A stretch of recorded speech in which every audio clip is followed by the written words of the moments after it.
لیان اسکندی، کریس ردفیلد، جیل ولنتاین، کلر ردفیلد، ایدا وونگ و البته آلبرت وسکر پای ثابت خیلی از شماره‌های فرانچایز رزیدنت ایول بودن و هستن. کاراکترایی که خیلیامون باهاشون عاشق سری رزیدنت ایول شدیم و اصلا سری رزیدنت ایول بدون این کاراکترها معنی نداره. سلام، اینجا بازی پلاته و امروز با شماییم با 30 فکت جالب درباره شخصیت‌های فرانچایز رزیدنت ایول.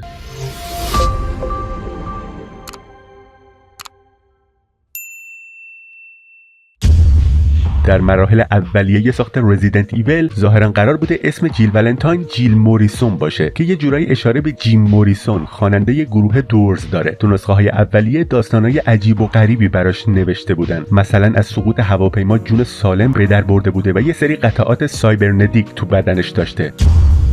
یه سری منبع مثل رمان رزیدنت ایول 3 میگن پدر جیل که اسمش دیک ولنتاین بوده یه دزد حرفه‌ای بوده و به جیل یاد داده چطور قفل‌ها رو باز کنه. واسه همین بهش میگن استاد باز کردن قفل‌ها. البته این گذشته تو بازی‌ها بهش پرداخته نشده.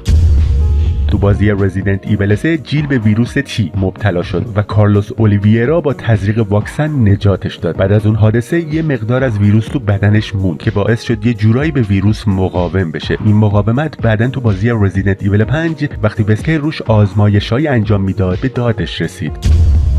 رزیدنت ایول 3 اورجینال 2 تا پایان داشت. یکیش اینطوری بود که کارلوس هلیکوپتر رو هدایت میکرد و به همراه جیل فرار میکردن و اون یکی اینطوری بود که بری از بازی رزیدنت ایول 1 با هلیکوپتر وارد میشد و جیل و کارلوس رو نجات میداد. اکثر طرفدارا فکر میکردن که پایان بری پایان رسمی بازی باشه، اما ظاهرا کپکام نظر متفاوتی داشت، چرا که بری هرگز در بازسازی بازی رزیدنت ایول 3 ظاهر نمیشه.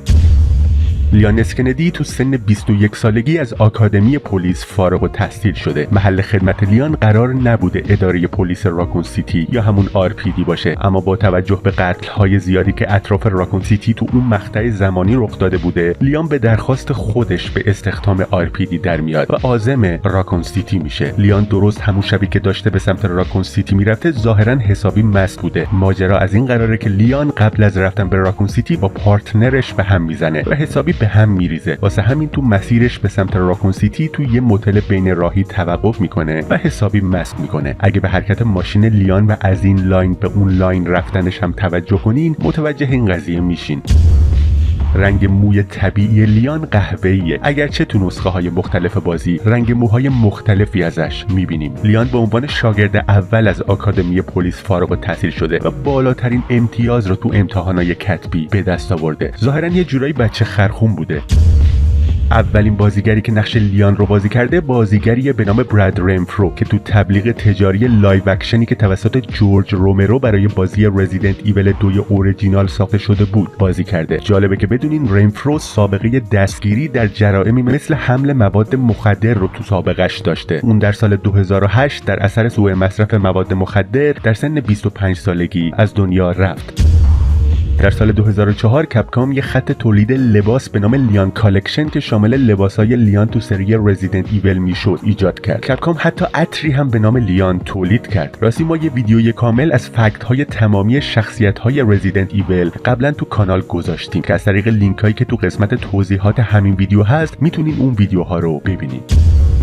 ایدا وونگ دورگه چینی آمریکاییه. کاراکتر ایدا بر اساس شخصیت نیکیتا تو سریال لافم نیکیتا طراحی شده. جفتشون جاسوسن و نقطه ضعفشون هم اینه که در برابر مردایی که بهشون علاقه‌مند میشن حساسن و همین باعث میشه مأموریتشون بعضی وقتا به مشکل بخوره. در مورد ایدا اون مرد لیان اسکندیه. یه مجموعه مانگا تو هنگ کنگ و تایوان منتشر شد که تو جلد دومش ما اطلاعاتی درباره گذشته ایدا به دست میاریم. اونطور که تو این مانگا روایت شده ایدا دوران کودکیشو توی کشور جنگ زده گذرونده و مجبور بوده برای پیدا کردن غذا دست به هر کاری بزنه و حتی نزدیک بوده یه بچه رو به خاطر غذا با شاتگان بکشه، اما در نهایت بهش رحم میکنه و غذاشو ازش نمیگیره. ایدا بیشتر مهارت‌های جاسوسی خودشو زمانی که برای یه سندیکای جنایی چینی تو بازار سیاه فروشندگان اسلحه کار می‌کرده به دست آورده.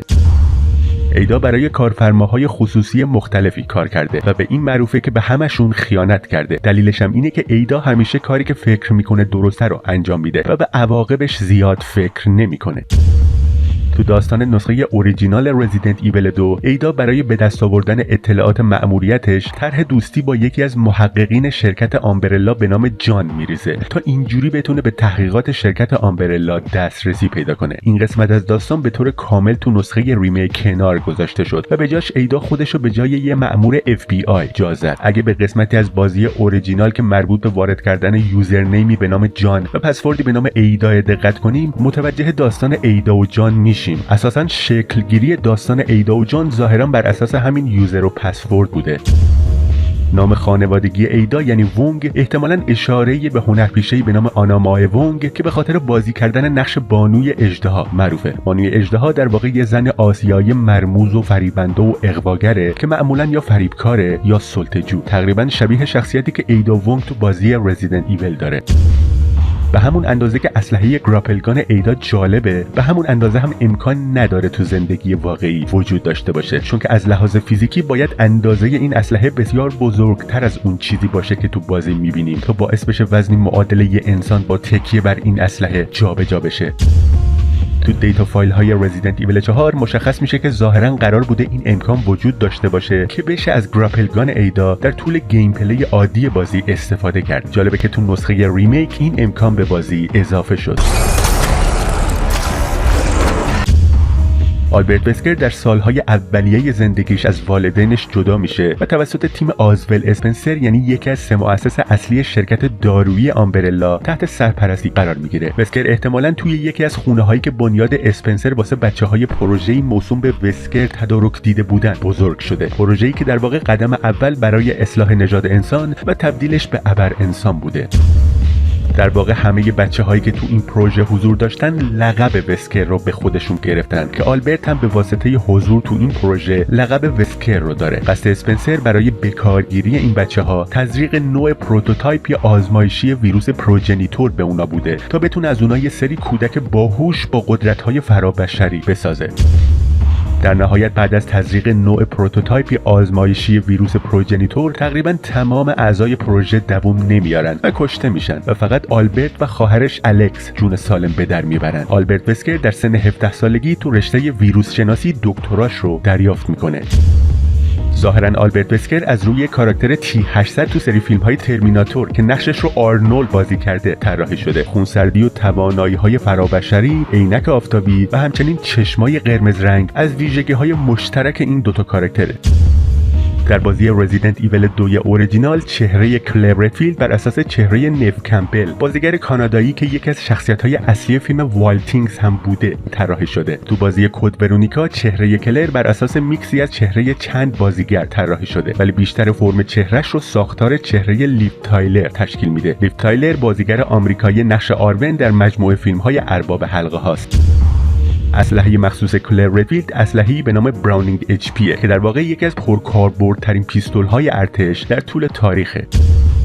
عبارت مید این هیون که روی جلیقه کلر نوشته شده در واقع اسم یکی از آلبوم‌های فردی مرکوری و بند معروف کوینه.